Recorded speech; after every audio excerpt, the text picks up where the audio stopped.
ሰላም ጤና ይስጥልን ተመልካቾቻችን እንደምን ዋላችሁ እንደምን አመሻችሁ ከአንከር ሚዲያ ዝግጅት ክፍል ያክብሮ ሰላምታችን እናቀርባለን። በኢትዮጵያና በሱዳን መሃል ያለው ውጥረት መባባሱ ተገለጸ። ሱዳን አምባሳደሯን ወደ ካርቱም ጠርታለች። ምናልባትም የአጸፋ እርምጃ ተወስዳለች ተብሎም ተሰግቷል።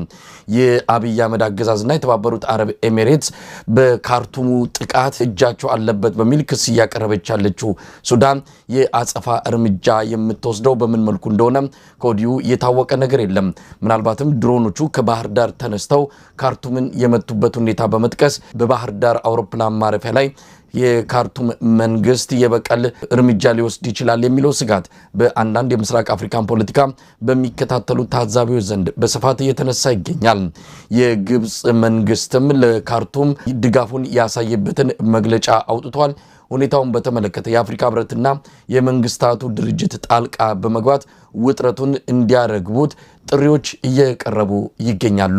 ህዝባዊ ወያኔ ሓርነት ትግራይ ከ5 ዓመት በፊት በተካሄደ ምርጫ የሰየመውን ምክር ቤት ዳግም ከጠራ በኋላ ዶክተር ደብረጽዮን ገብረ ሚካኤልን የክልሉ ፕሬዝዳንት አድርጎ መሰየሙን ተከትሎ በትግራይና በፌዴራሉ መንግስት መሃል ያለው ፍጥጫ እየተካረረ መምጣቱ ተገልጿል።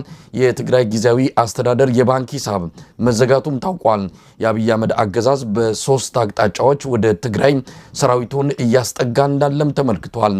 የአብይ አህመድ አገዛዝ የጦር ጀቶቹንም በመቀሌ ሰማይ ላይ ሲያንዣብቡ እንደነበሩ ነው ለማወቅ የተቻለው። ምናልባትም የአየር ጥቃት ለመፈጸም የአብይ አህመድ አገዛዝ እቅድ ሊኖረው ይችላል የሚል ግምት ተወስዷል። ተመልካቾቻችን በርካታ ጉዳዮች አሉ። እነዚህን ጉዳዮችና ሌሎችንም መረጃዎች በማከል ወደ እናንተ የምናደርሰውን የአንከር የመረጃ ክፍለ ጊዜ እንድትከታተሉ እንጋብዛለን። ከገለታው ዘለቀ ጋር በመሆን መሳይ መኮንን አስተናግዳችኋለሁ። መልካም ቆይታ።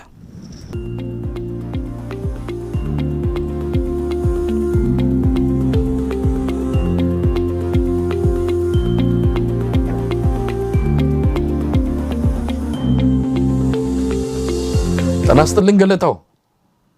ጤና ይስጥልን መሳይ፣ እንደምን አመሸ? እንዴት አመሸ? ደህና ነው ወይ? ዛሬ በርካታ ርዕሶች አሉ ጎላ ብለው የተነሱ የምስራቅ አፍሪካን ፖለቲካ ምናልባትም በቀጣዮቹ ቀናት ምን ሊመስል እንደሚችል ፍንጭ የሰጡ ናቸው ማለት ይቻላል።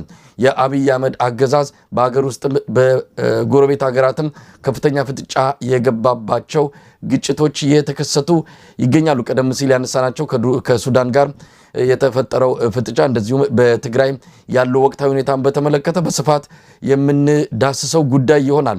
ከዚህ በተጨማሪም በድምፃዊ ቴዎድሮስ ካሳሁን የአብይ አህመድ አገዛዝ የገባበት ብሽቀትና ንዴት አሁንም የለቀቀው አይመስልም። ሰሞኑን ደግሞ የሐውልት ፖለቲካ ተጀምሯል። ከዚህ በተጨማሪ የነዳጁም ጉዳይ አለ። የአብይ አህመድ አገዛዝ በነዳጅ ምክንያት የመጣ ችግር የለም ካለ ከ2 ቀናት በኋላ በነዳጅ ዋጋ ላይ ከፍተኛ ጭማሪ ማድረጉን የተሰማው። ሌላው የምንመለከተው ርዕሰ ጉዳይ 98 ቢሊዮን ብር መዘረፉን በተመለከተ ሰሞኑን የፌዴራል ፖሊስ ባለስልጣናት በህዝብ ተወካዮች ምክር ቤት ቀርበው እንዲሁ ሪፖርት ማሰማታቸው ይታወሳል። ያንን ተከትሎ የፌዴራል ፖሊስ ማስተባበያ ሰጥቷል። በሪፖርተር ጋዜጣ የወጣው ዘገባ የተሳሳተ ነው በሚል ሪፖርተር ጋዜጣ ላይ ክስ እንደሚያቀርብ ነው ፌዴራል ፖሊስ ያስታወቀው። አስገራሚው ነገር የተዘረፈው 98 ቢሊዮን ብር ሳይሆን 78 ቢሊዮን ብር ነው በሚል የብር ማስተካከያ ተደረገ እንጂ ስለ ሙስናው ጉዳይ ያስተባበለው ነገር የለም። አስገራሚ ነው። ለማንኛውም ይህንንም ጉዳይ እንመለከታለን። ገለታው ከኢትዮጵያና ሱዳን ወቅታዊ ፍጥጫ እንነሳ። በጣም ከባድ ነገሮች እየመጡ ነው በኢትዮጵያ ላይ።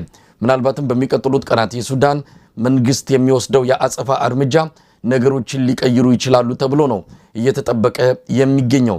የኢትዮጵያ መንግስትና የተባበሩት አረብ ኤሚሬትስ ከጀርባ ይገኙበታል የተባለው የድሮን ጥቃት በካርቱም አውሮፕላን ማረፊያ ላይ ከፍተኛ ጉዳት ማድረሱ ነው የተገለጸው። እነዚህ ድሮኖች የተነሱት ደግሞ ከባህር ዳር አውሮፕላን ማረፊያ እንደሆነ ነው የሱዳን መንግስት ያሳወቀው።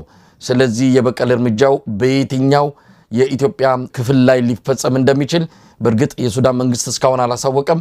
የአጸፋ እርምጃ ግን እንደሚወስድ አረጋግጧል። አምባሳደሩን ጠርቷል።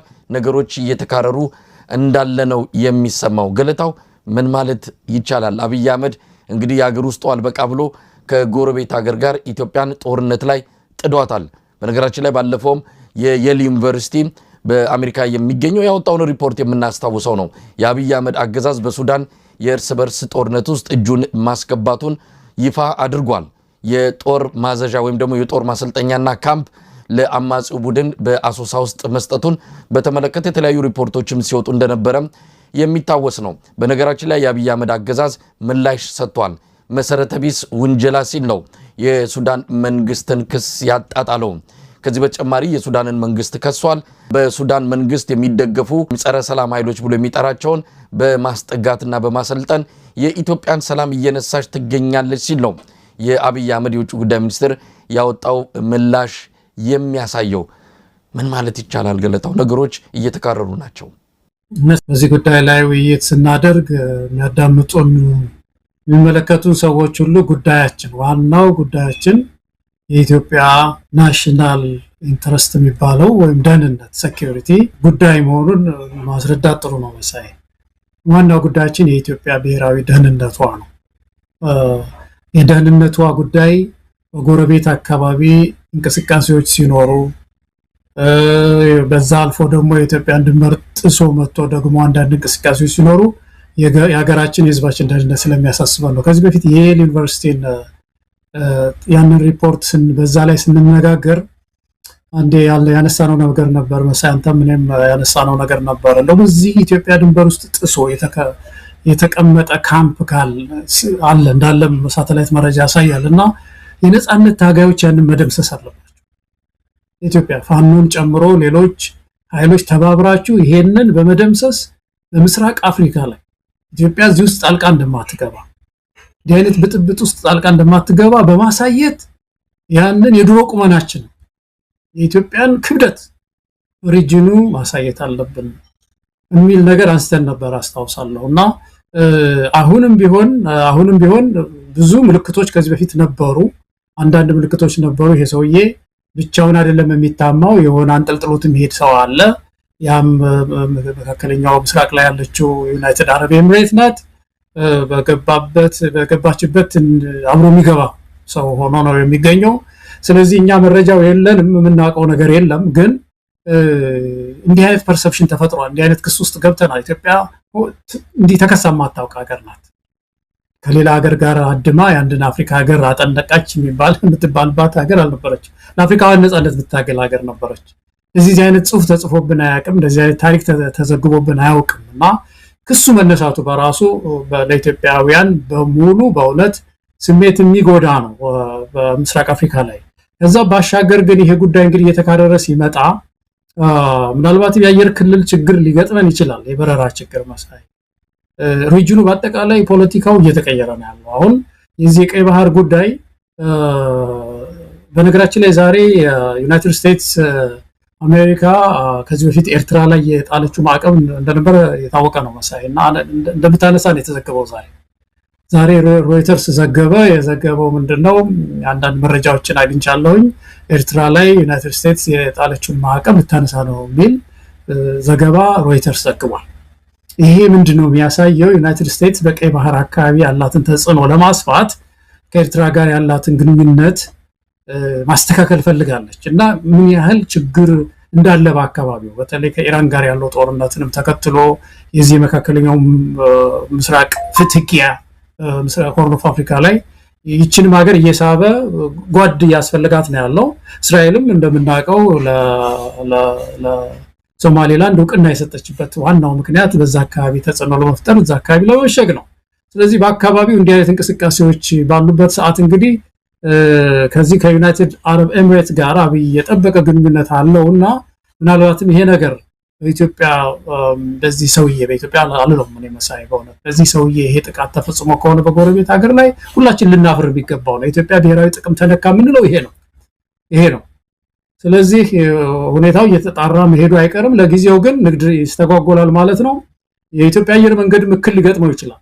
ከዚህ በኋላ የሴፍቲ ችግር ቢያንስ ይገጥመዋል። የሴፍቲ ችግር የዚህ ሲቪል በረራ ስለሆነ በዛ አካባቢ በሰላም ይሄዳል ወይ አልሄድም ወይ የሚለው ነገር በራሱ ብዙ በረራዎች ያደርጋል ኢትዮጵያ አየር መንገድ። አንድ ትልቅ ችግር ነው። ብዙ ንግዶች አሉ። ይገርማል ከሱዳን ጋራ ባለፈው ሳወራ የዚህ የእንጨት ንግድ ብዙ ነው የምናስገባው። ትንሽ እንጨት ምንድነው የባህር ዛፍ ግንድ የምንሸጠው ለሱዳን ብቻ ነው። ለዚህ ለመብራት ተከላ የምትገዛን እሷ ብቻ ናት እና የተወሰኑ ንግዶችም ይስተጓጎላሉ ማለት ነው። እና ዙሪያውን እንግዲህ ከኤርትራ ተጋጭተን ከሱዳን ተጋጭተን ከሶማሌ ተጋጭተን በውስጥ ደግሞ ከህወሓት ከትግራይ ተጋጭቶ ይሄ መንግስት ከአማራ ተጋጭቶ ምን አይነት ጉድ ነው ያለው እዚህ ውስጥ? ምን አይነት ሰው ነው እዚህ ምድር ላይ ያለው? መሰለኝ ገለታው እውነት በጣም አሳሳቢ ነገር ነው። ምን አይነት ጉድ ነው ቤተ መንግስት የተቀመጠው የሚያስብል ነው። እንግዲህ ከትግራዩ ጦርነት ወዲህ ያሉትን እንመልከተው። ወደ ሱዳኑ ጉዳይ በደንብ እንመጣለን። የአብይ አህመድ አገዛዝ ከ2013 እንደ ኢትዮጵያ አቆጣጠር በፊት የነበረውን የአብይ አህመድ አገዛዝ ቁመና ተመልከትና ከ2013 በኋላ አብይ አህመድ ያጣቸውን በኪሳራ በዜሮ ድምር የወጣቸውን የተለያዩ ክስተቶችን እስቲ እናንሳቸው። ከ2013 በኋላ ህወሓትን አጥቷል። የኤርትራ መንግስትን አጥቷል። የአማራ ከጎኑ የቆሙ የተለያዩ የአማራ ኃይሎችን አጥቷል። የሶማሊያ መንግስትን አጥቷል። የሶማሌላንድን መንግስት አጥቷል። ቀደም ሲል እንዳሉ ኤርትራንም አጥቷል። ሱዳንን አጥቷል። የቱርክ መንግስትን አጥቷል። ግብፅም ከላይ ማዶ መጣ አጠገባችን አፍንጫችን ስር እንድትመጣ ሆናለች። ከጅቡቲ ተጣልቷል። ምንድነው የቀረው? አብይ አህመድ አንዲት ሀገር የተባበሩት አረብ ኤሚሬትስን ታቅፎ ቀርቷል። ሁሉ ነገር በኪሳራ ነው። አሁን ደግሞ ቀደም ሲልም አንተ እንደተናገርከው ባለፈውም እንደተገለጸው የአሜሪካ መንግስት አጋርነቱን ከኤርትራ ጋር ሊያደርግ የመጨረሻውን ውሳኔ ወስኖ ከኤርትራ ላይ ማዕቀቡን ሊያነሳ ሂደት ላይ ነው ያለው። ይህንን ድምር ውጤት አጠቃላይ ሂሳቡን ስትሰራ አብይ አህመድ ከማን ጋር ነው ያለው? ኢትዮጵያንም ከጎረቤት ሀገራት ጋር በስፋት ሊታይ የሚችል የግጭት አድማሱን ነው አስፍቶ በአሁኑ ሰዓት ኢትዮጵያን ከፍተኛ የብሔራዊ ደህንነት ስጋት ውስጥ የከተታት። ወደ ሱዳኑ ጉዳይ እንመለስ። ከዚህ በፊት ሮይተርስ አውጥቷታል በዘገባ በቤኒሻንጉል ጉሙዝ ክልል በአሶሳ አቅራቢያ ለሱዳን አማጽያን ቡድን አርኤስኤፍ ለፓራ ሚሊቴሪው የጦር ሰፈር ሰጥቷል የሚል ዘገባ ከወጣ በኋላ የሮይተርስን ዘጋቢዎች ከአዲስ አበባ አባሯል አብይ አህመድ። ከዛን ወዲያ የአሜሪካው ታዋቂው ዩኒቨርሲቲ የል ዩኒቨርሲቲ ባስጠናው ጥናት መሰረት በዚሁ በተጠቀሰው ቦታ ላይ የሱዳን አማጽያን የጦር ሰፈር እንዳላቸው ከዛ እየተነሱ በሱዳን ግዛት ውስጥ ጥቃት እንደሚፈጽሙ ተገልጿል። በተለያዩ የመረጃ ምንጮችም የኢትዮጵያ አየር መንገድ የተሳተፈበት የቻድ ወታደሮች የማመላለስ ተግባር ውስጥ አብይ አህመድ ገብቶበታል። በአጠቃላይ ምንም ማስተባበል በማይችልበት ሁኔታ የሱዳን ጦርነት ውስጥ እጁን አስገብቷል። አሁን ደግሞ ከባህር ዳር የተነሱ ድሮኖች የካርቱምን አውሮፕላን ማረፊያ ማጥቃታቸው ታውቋል። ይህንን የሱዳን መንግስት በእርግጠኝነት እየተናገሩ ነው። ብዙ የሳተላይትና ሌሎች የደህንነት መረጃዎች እንዳላቸው ነው የተናገሩት። ይሄ ነገር ወዴት ሊያመራ ይችላል? ምናልባት ሱዳን በአጸፋ ከባህር ዳር ነው የተነሱትና ባህር ዳር አውሮፕላን ማረፊያ ላይ ጥቃት ሰነዝራለሁ ብሎ የሱዳን መንግስት እርምጃ ቢወስድ ለአብይ አህመድ አገዛዝ ሰርግና ምላሽ ነው። እውነት ለመናገር ገለታው በአማራ ክልል ያለው ሁኔታ አቅጣጫውን ይቀይራል። የኢትዮጵያ ህዝብም በሱዳን መንግስት ላይ ቁጣውን ይገልጻል። በጦርነት በተለያዩ መልኩ ያጣውትን ድጋፍ በዚያ አማካኝነት ህዝብን ከጎን ያሰልፋለሁ፣ የፋኖንም ግስጋሴ እገተዋለሁ፣ አስቆመዋለሁ ብሎ አብይ አህመድ በዛ ደረጃም ሊያስብ ይችላል። ስለዚህ የሱዳን እርምጃ ሁሉን ነገር ይወስነዋል። ምናልባት ሱዳኖች ነገሩን በደንብ ተረድተው ኢትዮጵያ ውስጥ ያለውን ቁማር አብይ አህመድ የሚጫወተውን ቁማር ተረድተው የሚወስዱት እርምጃ በቀጥታ ከባህር ዳር ጋር የተያዘ እንደማይሆን ተስፋ ይደረጋል። ግን ምንም አይነት እምነት የለም። ከዚህ በኋላ የሚሆነውን ነገር የሱዳን መንግስት የሚወስነው እንጂ በሌሎች ኃይሎች እጅ ላይ የሚገኝ አይደለም። ገለታው ልክ ነህ። እንደዚህ ነው የሚያስበው አብይ አህመድ። ማስተሳሰቡን የኢትዮጵያ ህዝብ የበላው ይመስለኛል በደንብ። አንድ ጊዜ አንድ ሰው አስተሳሰብ ብዙ ጊዜ የሚያደርገው ነገር ይበላል ይባል የለም ሐሳቡ እና ይሄን ነው የሚያስበው ሰውየው። አሁን በተለይ ከሱዳን የተነሳ አንድ ድሮን መጥቶ አማራ ክልል ላይ ባህር ዳር ላይ አንድ ጥቃት ቢያደርስ ይሄ ለሱ ትልቅ የውስጥ ኪሳራ መደበቂያ ይሆነኛል የሚል ስሌት ያለው ሰው ነው። በቃ በእንደዚህ አይነት ኪሳራዎች ሌላን አንድ ኪሳራ ደብቃለሁ የሚል አስተሳሰብ ያለው ሰው ነው። ስለዚህ ይሄንን ነቅቶ ኢትዮጵያን መጠበቅ ያስፈልጋል። ባለፈው ያልነው በሪጅን ደረጃም ኢትዮጵያ በተለይ ተቃዋሚው የታጠቁ ኃይሎችም በሪጅን ደረጃ መልእክት ማስተላለፍ፣ የፖለቲካ መግለጫዎችን ማውጣት፣ ህዝባቸውን መጠበቅ እና ይህንን ቁማር መረዳት በአጠቃላይ ያስፈልገናል የሚል ነገር ነው ማስተላለፍ የምንችለው። ግን ሰውየው በቀጥታ ይሄ ነው አስተሳሰቡ። በቃ ይሄ ሰርግና ምላሽ ነው ያልከው። ምክንያቱም በቃ ዜናው ሁሉ ይሄ ይሆናል። ኢትዮጵያ ደግሞ አንድ ድሮን ተኮሰች፣ ወደ ሱዳን ተኮሰች ይባላል።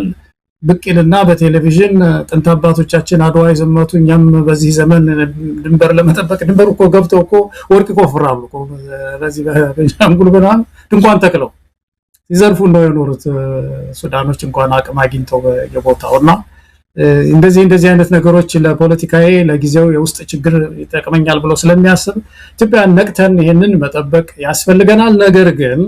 ነገር ግን ትልቁ ነገር ተመልከቱ የሪጅኑ ጉዳይ በዚህ በታመሰበት ጊዜ የውስጥ ጉዳይ በአጠቃላይ ስናይ እንደው የኢትዮጵያ ችግር የሚፈታው የፖለቲካ ለውጥ መጥቶ ካልሆነ በስተቀር ሌላ ምን ተአምር በመድር ላይ ሊፈታው ይችላል? ይሄ ሰውዬ ዞር ብሎ በአዲስ መልክ በአዲስ ፊት በቀጣናውም ላይ ለውጥ የሚያሳይ መሪ ካልመጣ በኢትዮጵያም ላይ ለውጥ የሚያሳይ መሪ ካልመጣ እኮ የውስጥ ችግር የሚሆን የሪጅኑ ችግር እኮ ይፈታ አይደለም። ስለዚህ እኮ ነው መራራ ትግል መታገል አለብን። አብይ አህመድ መሄድ አለበት እንድንል የሚያደርገን የሚያስገድደን ነገር ሁሉ ኪሳራ ነው።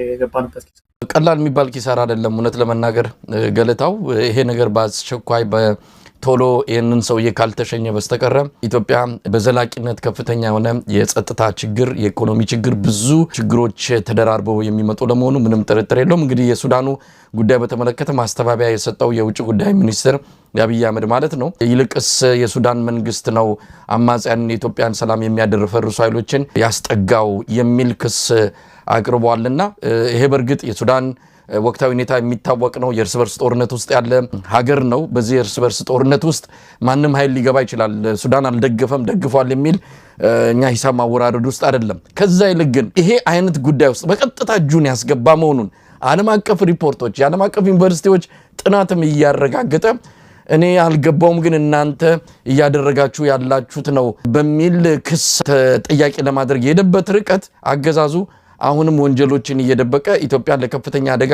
ለመዳረግ ምንም አይነት ማመንታት የሌለበት እንደሆነ ነው የምንረዳውና በነገራችን ላይ የሱዳን መንግስት ከዚህ በፊትም ጥቃት ሰንዝሯል። በኢትዮጵያ ግዛት ውስጥ ገብቶ ጥቃት መሰንዘሩ ይታወቃል።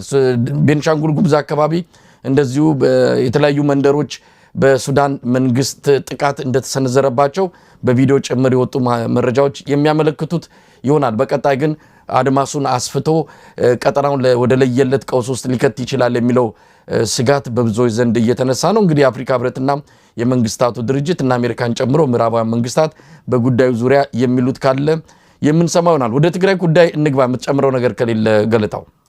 በዚህ ላይ ምንድነው እንግዲህ ሁላችን ተባብረን ኢትዮጵያውያን ከሶማሌላንድ እጅን አውጣ አንተ ሰው፣ ከሶማሊያ ውስጥ እጅን አውጣ፣ ኤርትራ ውስጥ ጦርነት የለም ባክረ አሁን ደግሞ ረገብ አለ ያዛ የቀይ ባህር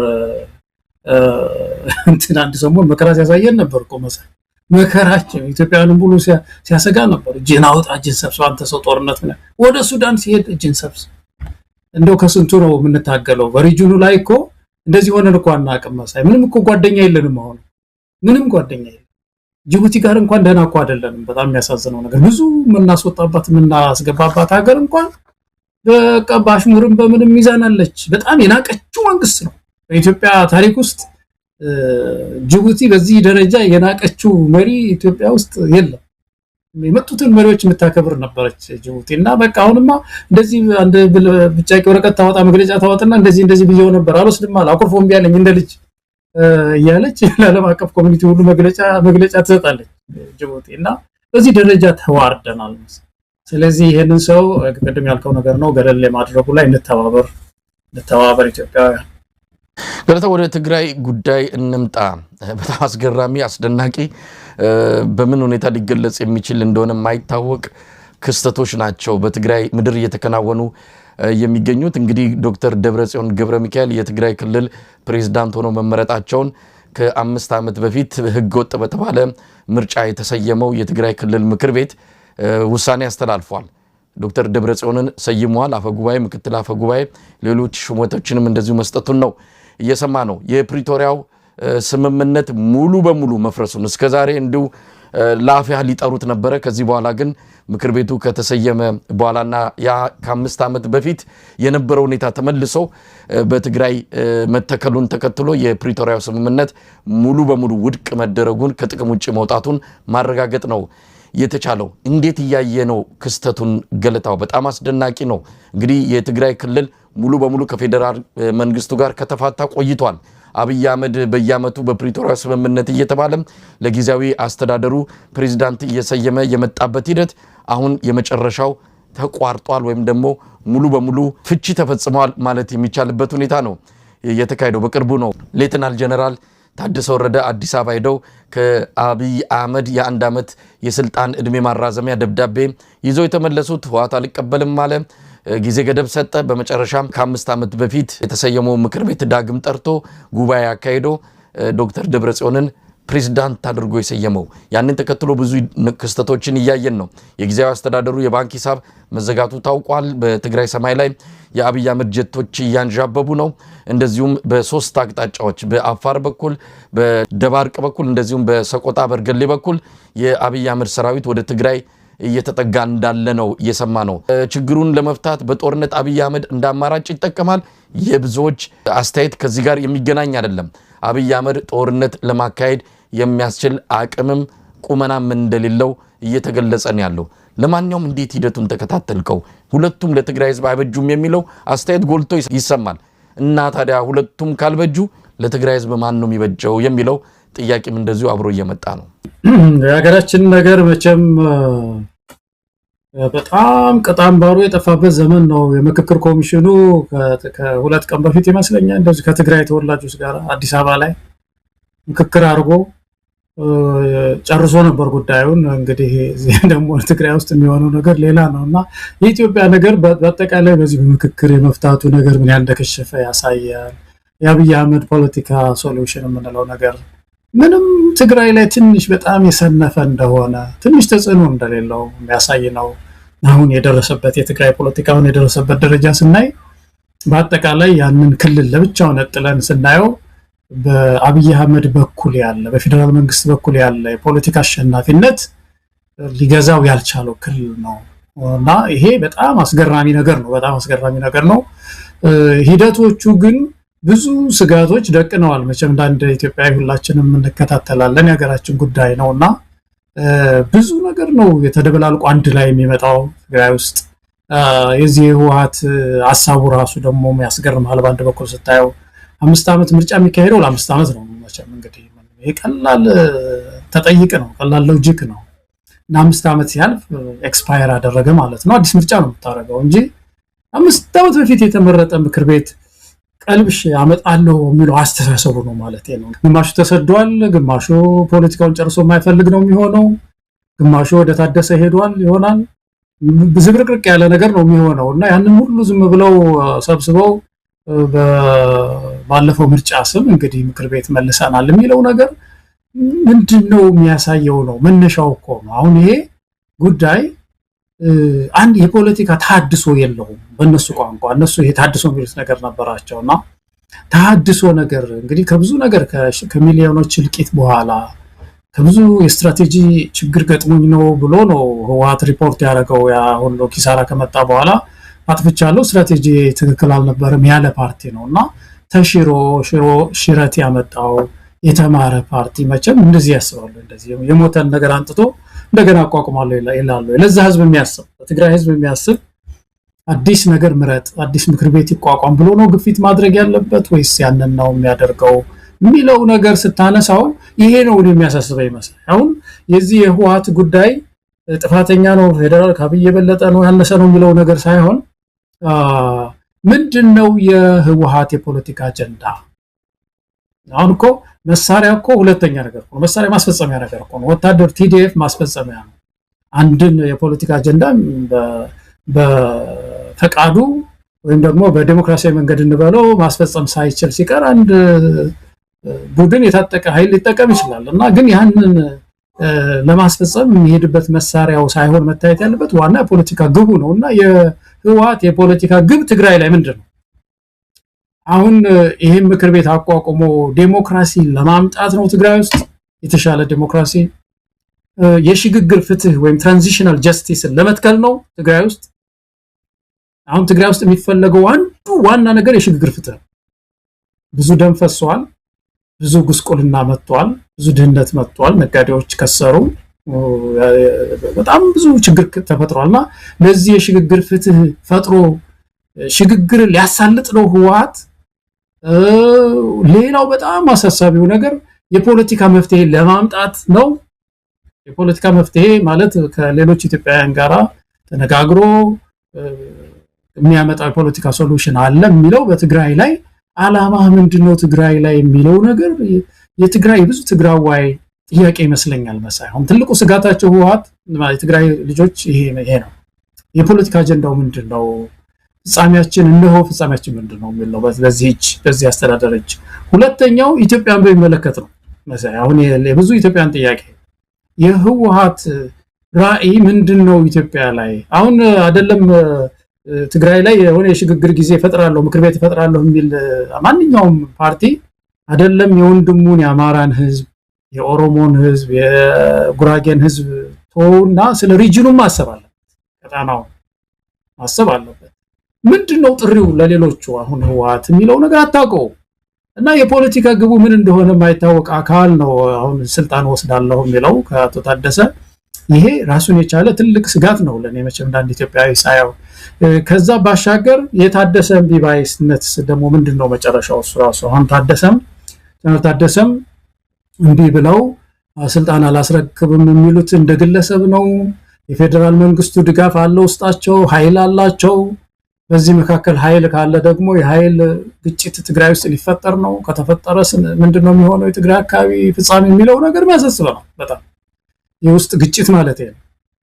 በተወሰነ ደረጃ ደግሞ ሌላው አማራጭ ደግሞ ትግራይ ውስጥ ያሉ ወገኖቻችን የለም እኛ ህወሓትም የዚችን የትግራይን ትራንዚሽን ሊመራ አይችልም፣ ሽግግር ሊመራ አይችልም፣ ስለዚህ ለውጥ ይምጣልን የሚል ትግል ከውስጥ ከተነሳስ ደግሞ በዚህ በቲፒኤልኤፍ አካባቢ ያለው አደረጃጀት ከዚህ ኃይል ጋራ የሚኖረው ተቃርኖ ምንድነው የሚለው ነገር በጣም አሳሳቢ ነው። ስለዚህ በአጠቃላይ ስጋት በስጋት የሆነ ሂደት ነው ትግራይ ውስጥ ያለው። አብይ አህመድ ደግሞ ይሄንን ግጭት ይፈልገዋል መሰለኝ። የሚፈልገው ለምንድን ነው? በዚህ ጊዜ አንደኛ ተወደደም ተጠላም ይሄ መንግስት አሁን ባለበት ሁኔታ የባንክ የታንክ ቁልፍ በእጁ ነው ያለው። ስለዚህ የሶፍት ፓወር የምንለው መቼም ሶፍት ፓወር እኮ ለደህና ጊዜ እኮ አይጠቀሙም የለውም አብይ አህመድ። ሶፍት ፓወር ምንድነው?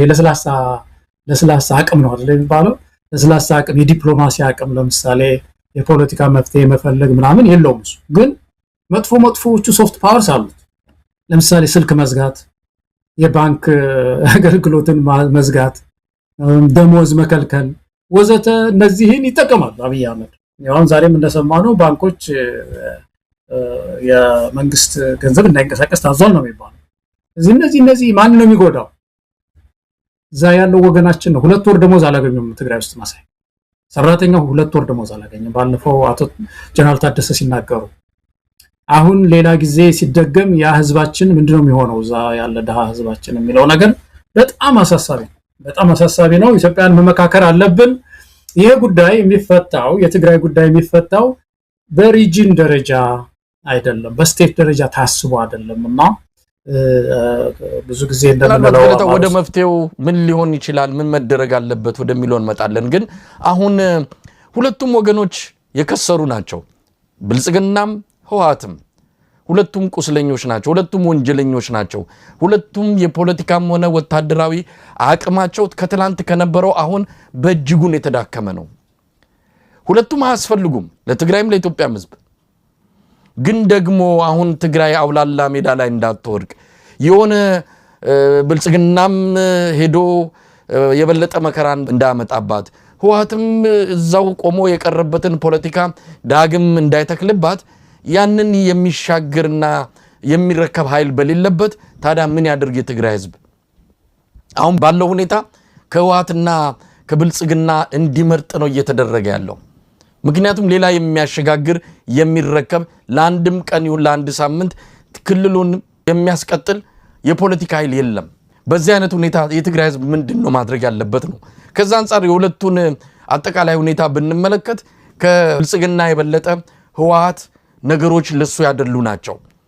ምክንያቱም አብይ አህመድ ባለፉት 5 ዓመታት ከጎኑ የነበሩትን በሙሉ በክህደትም በተለያየ መልኩ ካጠገቡ አጥፍቷቸዋል። አሁን ከጎኑ ማንንም የለም። ያኔ ህወሓትን ሲወጋ የኤርትራ መንግስት አብሮት ነበረ። የአማራ የተለያዩ ኃይሎች አብረውት ነበሩ። የአፋር ኃይሎች ነበሩ። ብዙ ከጀርባው የተሰለፉ ኃይሎች ነበሩ። አሁን እነዛ የሉም። እነዛ ምናልባትም ከህወሓት ጎን ተሰልፈው ወይም ደግሞ ከህወሓት ጋር ያደላ የፖለቲካ መስመር ወይም ደግሞ የኃይል ጊዜያዊ ስትራቴጂክ አሰላለፍ አንድ ላይ አድርገው ሊሆን ይችላል። ስለዚህ የባለፈው አይነት ከበባ አሁን ላይ አብይ አህመድ ሊጠቀምበት የሚችለው ስትራቴጂ አይሆንም። መተንፈሻ አለው የትግራይ ህዝብ። ወደ ኤርትራ ሊወጣ ይችላል፣ ወደ አማራ አቅጣጫም ሊወጣ ይችላል። ስለዚህ በእንደዚህ አይነት ሁኔታ ውስጥ ነገ ከነገ ወዲያ ምን ልናይ እንችላለን? ህወሓቶችስ ምን ተማምነው? ይሄ ከባድ ውሳኔ ነው። ምን ተማምነው ነው ይሄንን እርምጃ የወሰደው? ከዚህ በኋላስ አብይ ምን ሌላ አማራጭ አለው? ማስገደጃ፣ እጅ መጠምዘዣ ምን አቅም አለው? በጦርነት እንዳይባል እንደምንሰማው ከሆነ የራሱ ጀነራሎችም ከዚህ በኋላ ጦርነት ውስጥ መግባት አያስፈልግም፣ አቅምም የለም፣ የፖለቲካ መፍትሄ ፈልጉለት እያሉ ነው። ይሄ ግልጽ የሆነ መረጃ ለዝግጅት ክፍላችንም ደርሷል። ከዚህ አንፃር አብይ ምን ሊያደርግ ይችላል?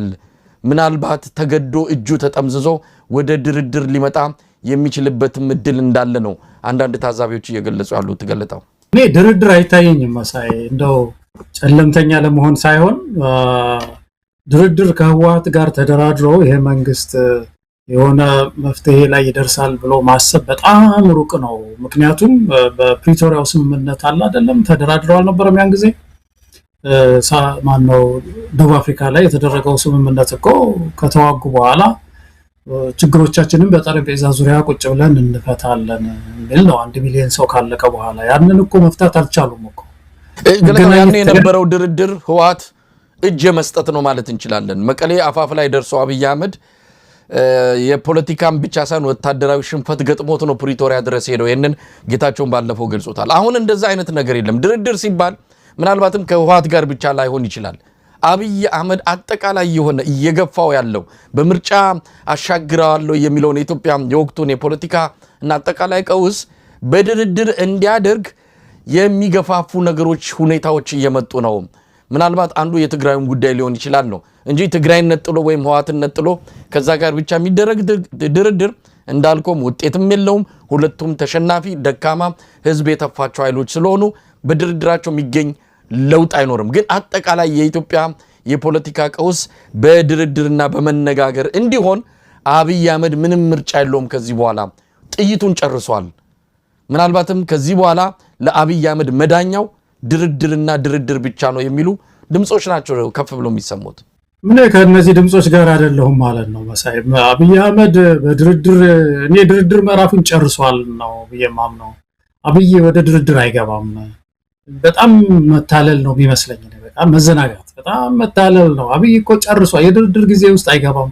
የማይገባባቸው ምክንያቶች አሉት፣ ጠንካራ ምክንያቶች አሉት። ድርድር ውስጥ ከገባ እኮ የሚመጣው ነገር ቀጣይ ነገር እንግዲህ የሽግግር ጊዜ መፍጠር ሊሆን ይችላል። ገለልተኛ የሽግግር ፍትህ ማቋቋም ሊሆን ይችላል። እነዚህ ውስጥ እንዴት ሊገባልን ይችላል? የሁሉ በደል የፈጸመ ሰው አብይ አህመድ እስካለ ድረስ ይዋጋል። አንድ ጥይት እና አንድ ሰው እስኪቀር ድረስ ከዛ በኋላ ይሄዳል። በቃ ይሄ ነው ያለው ምርጫ።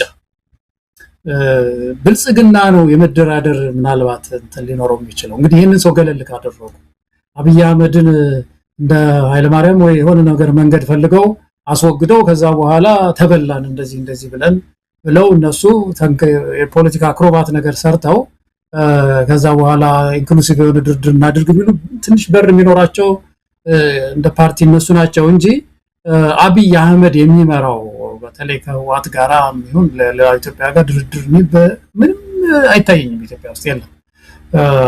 ከዚህ በኋላ ግን ምንድነው ይልቅ በዚህ መካከል ይሄ ሰው አንድ ጥይት እና አንድ ሰው እስኪቀር ድረስ የሚለውን እንትን ይዞ ሲዋጋ ግን ብዙ ጉዳት ሊያመጣ ይችላል። በተለይም አሁን የምናነሳቸው የዚህ ለስላሳ እንትን እርምጃዎች የባንክ መዝጋት ብዙ ብር ነው እንዲያጣ የትግራይ ህዝባችን የሚያደርገው። ያንን ማንም ጎረቤት ሀገር ሊሞላለት አይችልም። አሁን ሁሉም ኪሱ ባዶ ነው። በተለይ ሪጅኑ ችግር ነው። በቀላሉም ደግሞ ከውጭ ኮሙኒኬት ማድረግ የሚችልም አይደለም ህወሓት። እኔ እኮ አሁን በጣም የሚያሳዝነኝ ነገር ለምን ተስፋ አያሳይም? ከህወሓትም አካባቢ ያሉ ሰዎች እኮ አዳዲስ ራዕይ እኮ ያስፈልጋል እኮ። እንደው አይደለም አንድ ጊዜ ይወደቅና ከዛ በኋላ ፖለቲክስ ይቀየራል እኮ። ተቀይሮ መውጣት ታጥቦ እነሱ እኮ አንዱ ጥሩ የሚሏት ነገር ነበረች፣ ግምገማ የምትባል ነገር ነበረችና ሳሙናችን ናት ይሉ ነበር ግምገማና ተጣጥቦ መውጣትና አዲስ አስተሳሰብ ይዞ መውጣት ነው ኢትዮጵያን በሚመለከት ትግራይን በሚመለከት በቃ ከዚህ በፊት የነበረውን ጥፋት አክኖሎጂም አድርጎ በአዲስ ራዕይ ቢመጡ እኮ ከጎንም ጥሪ ቢያደርጉ ተደጋግፎ እኮ የኢትዮጵያ ሕዝብ እኮ ይሄንን ስርዓት ገንድሶ በሽግግር ዙሪያ እኮ አብሮ መመካከር ይቻላል እኮ። ግን እንደዚህ አይነት ለውጦች አታይም። አሁን ህወሓት ይሄንን በጣም ውስብስብ የሆነ ችግር ሊፈታው የሚችል አይነት አቅም እንደሌለው የሚያሳየው አሁንም የሄድባቸው ሂደቶች ናቸው። የሞተ እንትን አምጥቶ ምንድነው ምክር ቤት አምጥቶ እንደገና ሾምኩ ሲል አሁን ያሉትን ውስብስብ የኢኮኖሚ፣ ማህበራዊ፣ ፖለቲካዊ ችግሮች መፍታት ይችላል ወይ ከዚህ በኋላ የሚለው ነገር እኮ ነው በጣም አሳሳቢ የሆነው። ስለዚህ አይ ቲንክ አሁን ትግራይ ውስጥ እንግዲህ ምንድነው የትግራይ ምሁራን እዛ አካባቢ ያሉ ወገኖች ኢትዮጵያን በአጠቃላይ መመካከር ያለብን እዚህ ፓርቲ ውስጥ ያሉ ሰዎችን በማማከር ሊሆን ይችላል፣ ተጽዕኖ እዛ ውስጥ በመፍጠር ሊሆን ይችላል። ፓርቲውን የመለወጥ ምናልባት አሁን ያለውን አቁመናውን ለውጦ በፍጥነት ለውጦ የትብብር ጥሪ በማድረግ ኢትዮጵያን ሁሉ ተባብረን የጋራው ቤታችንን ወደ መለወጥ ነው። አሁን በጣም የተሳሳተ ስሌት አለ መሳይ። በጣም ምናልባት ይህን ማንሳት ከተቻለ የተሳሳተው ስሌት ምንድነው? ኦሮሚያ ውስጥ ተመልከተ ምሳሌ ያለውን ትግል፣ የኦሮሞ አካባቢ ያለውን ትግል ስታይ የሚታያቸው አብዛኛው ወንድሞቼ ምንድነው ኦሮሚያ ውስጥ የተሻለ ሽግግር መፍጠር፣ የተሻለ መንግስት መፍጠር መጀመሪያ፣ ከዛ በኋላ ኢትዮጵያን እናስባለን። አማራ አካባቢ ያለው ወገኖቼ መጀመሪያ የአማራውን ክልል በጣም የተሻለ የወጣለት ሽግግር አድርጎ ወደ ፌደራል ማየት እንዴት ሀፕል ሊያደርግ ይችላል? እንደዚህ አይነት ነገር አብይ አህመድ እያለ ስልጣን ላይ ትግራይ ውስጥ ሁሉን አካታች የሽግግር ጊዜ እንዴት ሊፈጠር ይችላል? አይችልም፣ ሊፈጠር አይችልም። እየጠለፈ ነው የሚጥለው። ስለዚህ የመጀመሪያው እንቅስቃሴዎቻችን መሆን ያለበት በሙሉ አሁን ይሄ በክልል ደረጃ የተሻለ ነገር ፈጥራለሁ ሳይሆን ኢትዮጵያ ውስጥ በፌደራል መንግስት ደረጃ የተሻለ ስርዓት መትከል ነው። ከዛ በኋላ ስቴቶች በሙሉ በጣም የተሻለ በጎ አስተዳደር መፍጠር ይችላሉ የሚል ነገር ነው። አይ ቲንክ ማካፈል ገለታው እንግዲህ ነገሮች ተጀመሩ። በጣም በሚገርም ሁኔታ ነው የትግራዩ የሰሞኑ ክስተት ምናልባትም የኢትዮጵያን አጠቃላይ ፖለቲካ ሁኔታ ምን ሊመስል እንደሚችል ሌሎች አካባቢዎችም የልብ ሊሰማቸው ይችላል። ፌደራል መንግስቱ ላይ ቅሬታ ያለባቸው ከአብይ አህመድ አንጻር መጋፈጥ የጀመሩ አንዳንድ አካባቢዎችም እንዳሉ ይታወቃልና እነ ደብረጽዮን ውሳኔ የፌደራል መንግስቱን አለመቀበል ከፌደራል መንግስቱ ትዕዛዝና የተለያዩ ውሳኔዎች ውጪ መንቀሳቀስ እንችላለን ብሎ መምጣታቸው በጎም መጥፎም ጎን አለው። እንደ ሀገር እንደ አንድ ኢትዮጵያ ሀገረ መንግስት ለማቆም የፌዴሬሽኑ አካል ሆኖ የትግራይ ክልል አለመቀጠሉ የሚፈጥረው ትልልቅ ክፍተቶች እንዳሉ ይታመናል። ነገር ግን የአብይ አህመድ አገዛዝን ለማዳከም በዛ ውስጥ የሚገኝ ኢትዮጵያዊ መፍትሄም ካለ ያንን ለመፈለግ እድል የሚሰጥም አድርጎ መውሰድ ይቻላል። እንዳልከው ህወሓቶች ከዚህ በፊትም አንስቼዋለሁ። ህወሓት ከዚህ በኋላ በኢትዮጵያ ፖለቲካ ውስጥ ትርጉም ያለው አቅም የፖለቲካም ሆነ ወታደራዊ አቅም ኖሮት ሊወጣ አይችልም። ጊዜው ያበቃለት ነው። ኤክስፓየር ያደረገ ነው። አሁን እንዲሁ መንገታገት ዝም ብሎ እጅ ላለ መስጠት ባልሆነ በስተቀር እንደ ህወሓት ቡድን ትግራይንም በኢትዮጵያ ፖለቲካ ውስጥም ለመሳተፍ የሚያስችል እውነት ለመናገር አቅም አላቸው ብዬ አላምንም። ነገር ግን የአብይ አህመድ አገዛዝን በማዳከም ረገድ የሚኖራቸውን አስተዋጽኦ ካለ እሱ መፈተሽ ይገባል። ምክንያቱም በአሁኑ ሰዓት ሁላችንንም ከግራም ከቀኝም በሁሉም አቅጣጫ ሀገር ያሳጣንና ገፍትሮ ወደ ዳር ያቆመን አብይ አህመድ ነው። ይህንን አስቀምጠን ከሌሎች ጋር የሚፈጠር እንካ ሰላምታና ፍጥጫ ለአብይ አህመድ እድሜ ይሰጠዋል እንጂ ሌላ ምንም የሚያመጣልን ትርፍ የለም። ያንን ታሳቢ ያደረገም በዛ ማቀፍ ውስጥ የሚገኝ የህወሓት አስተዋጽኦ ካለ እሱ መመልከት የግድ ይላልና የፖለቲካ ሰዎችም ሌሎችም ኃይሎች ከዚህ አንጻር ያንን መፈተሽ ይገባቸዋል። በነገራችን ላይ አዳዲስ መረጃዎችም እየመጡ ነው። አብይ አህመድ የስምረት ፓርቲ እንግዲህ ያው የስምረት ፓርቲ አቋም ወስዶ ጌታቸው ረዳ ድርጊቱን የህፃናት እቃቃ ጫወታ ሲል ነው ያጣጣለው። ይሄ ነገር ወደ ለየለት ቀውስ የትግራይ ቀጠናን ይከታል የሚልም ፍራቻውን የገለጸበት መግለጫ ነው። የስምረት ፓርቲ የሚያንቀሳቅሰውና በበላይነት የሚመራው በነፃ መሬት ላይ ተደራጀን የሚሉት የትግራይ ነፃ ኃይሎች በከፍተኛ ቁጥር ወደ ህወሓት እየገቡ ነው። አብይ አህመድ እንዲዋጉላቸው ፈልጎ ነበር፣ አስታጥቋቸዋል፣ ስምሪት ሰጥቷቸው ነበር። አሁን እንደምንሰማው አንዋጋም ብለው በከፍተኛ ቁጥር ወደ ህወሓት ኃይሎች እየገቡ እንዳለ ነው የሰማ ነው።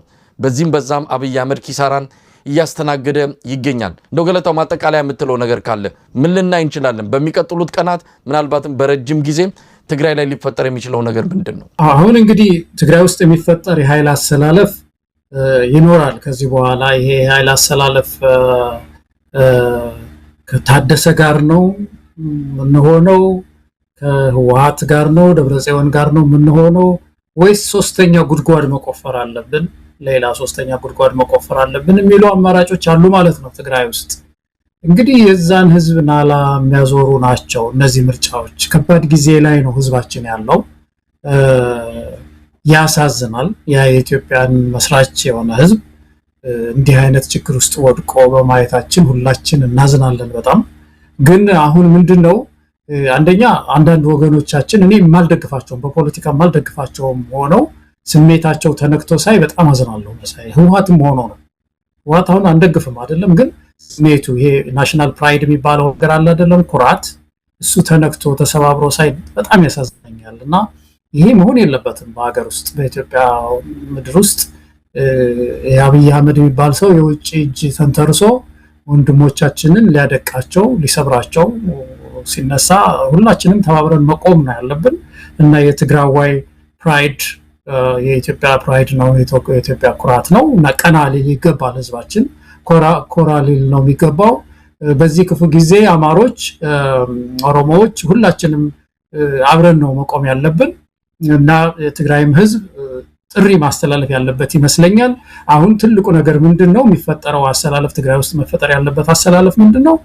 ይህ ዋናው በጥባጭ አብይ አህመድ ቁጥር 1 አሁን አብይ አህመድ እዚህ ላይ ከባድ ስምምነት መያዝ ያለባቸው ይመስለኛል የትግራይ ልጆች። አብይ አህመድ ነው ትልቁ ችግር። በቃ ይሄ ሎካል ቤታችንን እቺን ምንድነው የክልል ቤታችንን አሳምሮ መስራት የሚለው ነገር አልፈው ሄደው የአብይ የሚባል ይሄንንም የኛንም የክልል ቤትም ይሁን የኢትዮጵያንም ቤት የሚያሰራን ሰው አይደለም። በቃ ሁሉንም ነው እየበጠበጠ ያለው፣ ሪጅኑን ሁሉ እየበጠበጠ ያለው። እሱን መጀመሪያ ገለል በማድረግ ደረጃ አሊያንስ እንፍጠር የሚል ሐሳብ አይሎ ከትግራይ ውስጥ መውጣት አለበት። ከትግራይ ውስጥ ይሄ አይሎ ከመጣ ወንድሙ ህዝብ ፋኖ መቀበል አለበት። ይሄንን ፋኖች ጋር እጅ ለእጅ መያያዝ ያስፈልጋል። ከኦላ ጋር እጅ ለእጅ መያያዝ ያስፈልጋል። እንደዚህ አይነት ህብረት ፈጥሮ ይሄንን አስቸጋሪ ሰውዬ ምንድነው ገለል አስደርጎ ትራንዚሽን ሽግግር ኢትዮጵያ ውስጥ እንዲመጣ ነው ትግሉ መሆን ያለበት። እና በዛ ደረጃ ትግራይ ውስጥ ማየት ትግራይ ወገኖች ወደዛ ማየት ይኖርባቸዋል የሚል የወንድም እንትን መልእክት ማስተላለፍ የምንችል ይመስለኛል። ከዛ ውጪ የሚደረጉ ይሄ ሶፍት ፓወር በመጠቀም አብይ አህመድ የሚወስዳቸው እርምጃዎች ሁላችን ማውገዝ አለብን። አሁን ደሞዝ ይከለክላል። አስተማሪን ነው የሚከለክለው ደሞዝ። ይሄ መብት ነው፣ የትግራይ ህዝብ መብቱ ነው። አስተማሪው ደሞዝ ማግኘት መብቱ ነው። ማንም ቢመጣ ማንም አስተዳዳሪ ቢመጣ ሾልኮ በዛም በዚህም ሾልኮ የሰራተኛው ደሞዝ የሰራተኛው ኪስ ውስጥ መግባት አለ። አይ ደብረጽዮንን ያመጣው አልሰጥህም፣ እንትናን ነው የሾምከው አልሰጥህም፣ እንትናን ከሾምት ደሞዝ እሰጣለሁ ማለት መብት የለውም። ይሄ የአብይ አህመድ የኪስ ገንዘብ አይደል። የትግራይ ገበሬ ያዋጣው፣ አማራ ገበሬ ያዋጣው፣ የኢትዮጵያውያን ያዋጡት ገንዘብ ነው። ለትግራይ አስተማሪዎች፣ ሐኪሞች ይሄ ደሞዝ መድረስ መቻል። ስለዚህ ከዚህ ከሕክምና ጋር ከትምህርት ጋር የተያያዙ መሰረታዊ አቅርቦቶች ጋር የተያያዙ ነዳጅ መከልከል፣ ኩራዝ እንዲያጣ ገበሬው ተመልከት እኮ ምንም እኮ መብራት የሌለውን ገበሬ ኩራዝ በቤቱ ውስጥ በጨለማ እንዲቀመጥ የሚያደርገው ነውና ይሄንን ሁላችን መቃወም ያስፈልገናል። እንደው በዚህ ደረጃ ይሄ ኃይል አሰላለፉ ኢትዮጵያን ያየ ኃይል አሰላለፍ ቢሆን ህወሓትም ውስጥ ያላችሁ ወገኖቻችን በእውነት እንደው ይበቃል። በቃ እንደው መቼም መሳይ እንደው ብዙ ነገር ማየት ብዙ ነገር ያስተምራልና አዲስ ራዕይ ያምጡ ከውስጣቸው። አዲስ ኢትዮጵያንም የሚመለከት አዲስ ነገር ይምጣ። ትግራይንም ሌሎች ወንድሞቻቸውን የሚመለከት ጥሪ መለከት ይንፉ። ይሄን በማድረግ መተባበር የሚገባን ነው የሚመስለኝ መሳይ። ገለታው እንግዲህ የትግራይን ጉዳይ አጠቃላይ ሁኔታንም እየተከታተልን ያሉትን መረጃዎች ለተመልካቾች እናቀርባለን። እስቲ ወደ ነዳጁ ጉዳይ እንምጣ። የነዳጁ ጉዳይ በጣም አስገራሚ በሆነ መልኩ የብልጽግናው አገዛዝ በአንድ አቋም ላይ ለቀናት የሚዘልቅ ውሳኔ ይዞ እንደማይሄድ ያሳየበት ክስተት ነው ማለት እንችላለን። አብይ አህመድ በቅርቡ በተላለፈ መድረክ ላይ በጣም እየተመጻደቀ እኔ እንቅልፍ አጥቼ እያደርኩ እንደው መኪና ሲቆም አይታችኋል ወይ? ሰልፍ ነው እንጂ የምታዩት መኪና መሽቆመ። ይሄ አገላለጹ ለብዙዎች የሰጠው እንግዲህ ምንም ችግር አልተፈጠረብንም ዓለም እየተቃወሰ እኛ ግን 20 ቢሊዮን ብር በወር እየደጎምን ችግሩ እንዳይከሰት አድርገናል፣ ቀውስም የለም የሚል ድምዳሜ እንድንሰጥ የሚያደርግ ንግግር ነው ያደረገው። ነገር ግን ውሎም አላደረም። በሁለተኛው ቀን ይመስለኛል የኢትዮጵያ የነዳጅ ዋጋ ጭማሪ መደረጉን መንግስት አስታውቋል። አሁን እንደምንሰማው ከሆነ 1 ሊትር የቤንዚን ዋጋ በ25 ብር ነው የጨመረው። ከ142 ብር ወደ 167 ብር መግባቱ ታውቋል። ናፍጣም ሌሎችም እንደዚሁ በከፍተኛ መጠን ዋጋቸው የጨመረው። እናም ጥያቄው ይነሳል፣ አብይ አህመድ ሆይ እንቅልፋታ ያደርክበት 20 ቢሊዮን ብር በየወሩ የምትደጉመው ነዳጅ የት ነው ያለው? ለምንስ ጭማሪው ተደረገ? የሚል ጥያቄ በኢትዮጵያውያን ዘንድ እየተነሳ ይገኛል። እስቲ ገለታው ወደ አንተ ልምጣ። በአንድ አቋም፣ በአንድ ውሳኔ፣ በአንድ እርምጃ እንኳን ለቀናት የሚቆይ አገዛዝ አይደለም የብልጽግናው አገዛዝ። አስገራሚ መንግስት እኮ ነው መሳይ፣ አንዘንጋው። በቅርቡ እኮ የምርጫ ምልክቴ ምንድነው ይሄ የስንዴ ዛላ ነው ብሎ የስንዴ ዛላ እና ዳነች ያወዛወዙ እና ተመስገን ጥሩነህ በቃ በየመድረኩ ላይ ያወዛወዙ አሳዩና 70 ግራም ዳቦ ከ10 ብር 15 ብር በማግስቱ 15 ብር ገብቶ ብቻ ዳቦ እኮ ነው ከ10 ብር 15 ብር። ተመልከቱ። ለህዝቡ እኮ እንደዚህ ምንድነው ይሄ ነዶ ያወዛወዙ ያሳዩታል። የጉድ ሀገር እኮ ነው። እና ምንድነው የሚያሳየው? እነዚህ ሰዎች ምንድነው የሚያደርጉት ነው? አሁን ደግሞ ነዳጅ ምናሉ በቃ ከ9 አለ ልክ ግማሽ ቀንሰው ነው ነበር፣ ግማሽ ጨምረው አለ። ከየትስ አንጥተው ነው የሚጨምሩት? በመሰረቱ በዛን ጊዜ እኮ እንዲቀንሱ ያደረጋቸው ነገር ምንድነው? በመጀመሪያ የዚህ መካከለኛው ምስራቅ ጦርነት አይደለም እንዲቀንሱ ነው? ከነበረው ላይ ነው እንደቀነሱት? የነበረ ያለ ዝም ብለው ቀንሰው ይሸጡ ነበር ማለት ነው ወይስ ማግኘት ስላልቻለን ነው በግማሽ ስናገኘ ነበር? ሌላው እኮ ያለውን እኮ ካለው ከቋቱ ያወጣ በጎዶሎ እየሞላ እንዳይጓደል ነው ያደረገው ሌላው ዓለም። የኛ ደግሞ አጉድለው ነበር ማለት ነው። አጉድለው ቆይተው ነው ህዝቡን በችግር ሲጠብሱት ትራንስፖርት ቆሞ በየቦታው። አሁን ደግሞ ምን እንደሚሉ እኮ ነው ያገባኝም አንዳንድ በኩል። ዞሮ ግን ምንድነው ይሄ ነዳጅ ጨምረናል ቁጥሩን ባሉ ጊዜ ዋጋው የጨመረው በተግባር ነዳጅ በማቅረብ ረገድ ጨምሮ አይደለም፣ እንደውም ቀንሷል መሳይ። ምክንያቱም አሁን የመካከለኛው ምስራቅ ጉዳይ የምታውቀው ችግር አሁን ከባድ ችግር ውስጥ ነው ያለ ነው አይደለም? ያው ዓለም ሁሉ ችግር ላይ ነው ያለው። እዚህ ሀገርም ነዳጅ ጨምሮ የለም። ስንት ብር ነው የሆነው? ከ4 ብር ከምናምን አይደል? ወደ $4 ከ25 ሳንቲም እስከ $5 አንዳንድ ቦታ ይሸጣል እኮ። $3 ምናምን ነበር የምናውቀው። እና እንደዚህ በዚህ አሜሪካ ውስጥ እንኳን ብዙ ሪዘርቭ ያላት ሀገር እንኳን እንደዚህ አይነት ችግር እየተከሰተ ነው ያለውና ኢትዮጵያማ እንዴት ችግር ውስጥ አንገባም? በብዙ ምክንያት። ስለዚህ የነዳጁ ችግር የአቅርቦት መጨመር መቀነስ ጋር የተያያዘ ሳይሆን እጥረቱ አለ። ከዛ ጋር በተያያዘ መንግስት ማጣፊያውም እያጠረው፣ እዛ ላይ ደግሞ ያለችው ጥቂት ነዳጅ ደግሞ ሙስና እንመጣበት ይሆናል አይደለም? እሱ ደግሞ ከፍተኛ ሙስና ውስጥ ገብተዋል። ያችንም ይቸበችባሉ፣ ገንዘብ እየጨመሩ ይቸበችባሉ፣ ህዝቡን እየጠበሱት ነው ያሉትና ቶታሊ ውሸት ነው። በጣም ያ የቀረበው ሪፖርት ራሱ ገንዘብ ሚኒስትሩ ያቀረበው እንትን በእውነት ነው ውሸት ነው። የነዳጁ ዋጋ መጨመር አይደለም። አሁን አንድ የኢኮኖሚ ትንታኔም እንደዚሁ ሳነብ ነበር። በተለይ ጠቅላይ ሚኒስትሩ የፕሬስ ሰክሬታሪያት ለቢለኔ ስዩም 9 ሚሊዮን ሊትር ወደ ነበረበት ተመልሷል እንኳን ደስ አላችሁ አይነት በሚመስል መልኩ የሷ ደግሞ ቅጥፈትና ውሸት አብይ አህመድን ለመብለጥም ይመስላል። ያው እዛው አንድ ግቢ ውስጥ ስላሉ ቀኑ ሙሉ እሱ ሲዋሽ ይውላል። ከምን ዋለች ጊደር ምን ተመራ መጣች እንደሚባለው የሱን ውሸት እንዲሁ ስትጠጣ ትውላለች። ያንኑ መልሳ እኛ ላይ ታስተጋባለች። አሁን ደግሞ 9 ሚሊዮን ሊትር ነዳጁ ተመልሷል ብላ ስትመጣ ጠየቋት። ግድ የለም ከርካሽ የማይገኝ ነዳጅ የተወደደ የሚገኝ ነዳጅ ይሻላል። ግድ የለም የሚወደድ ነዳጁ አለ ወይ ነው ጥያቄው። ያላችሁ 9 ሚሊዮን ሊትር ነዳጅ አለ ወይ? በአሁን ሰዓት እኮ የ400 ብር ትራንስፖርት 4000 ብር ገብቷል። በ1000 እጥፍ ነው የጨመረው እኮ። ይሄ ነዳጅ ስለቀረበ ነው። ያው ኢትዮጵያን ሁኔታ እኮ በየነቱ የምንከታተለው ነው። ምናልባት ከጅቡቲ እስኪመጣ ሊሆን ይችላል 1-2 ቀን እንየው ብለን ይኸው እንግዲህ 4-5ኛ ቀኑ ነው። ምንም የተለወጠ ነገር የለም። አሁንም መኪኖች ቆመዋል። አሁንም የአዲስ አበባ ህዝብ በትራንስፖርት በታክሲ እጥረት ከፍተኛ እንግልት ውስጥ ነው የሚገኘው። የጨበጣ አገዛዝ ነው። ነገሮችን ሁሉ በጨበጣ ነው የሚያደርገው። ስለ ነገ ምን እንደሚፈጠር አያውቅም። ዛሬን እንዴት እንደር ነው። የአንድ ቀን መንግስት ነው። ዛሬ ዋሽተንም ቀጥፈንም ቢሆን ይሄን ህዝብ አፉን እንዲዘጋ እናደርገዋለን። ነገ ደግሞ በሌላ ውሸት ጠብቀን ብለነው እንደዚሁ እያልን በቀውስ ላይ ቀውስ እየጨመርን እንቀጥላለን። ማንኛውም ከነዳጅ ጋር በተያያዘ የኢትዮጵያ ህዝብ የገባበትን ችግር ቆጥረን የምንጨርሰው አይደለም። አጠቃላይ የኢትዮጵያ ሁኔታ በፓራዶክስ ነው አይደለም የሚሉት በእንግሊዘኛ፣ ወይም ደግሞ በተቃርኖ የተሞላ ነው። ቅድም ያነሳነው ነው መሳይ ስንዴ ዛላ ያሳየ ዳቦ ዋጋ በማግስቱ የሚጨምርባት ምድር ናት።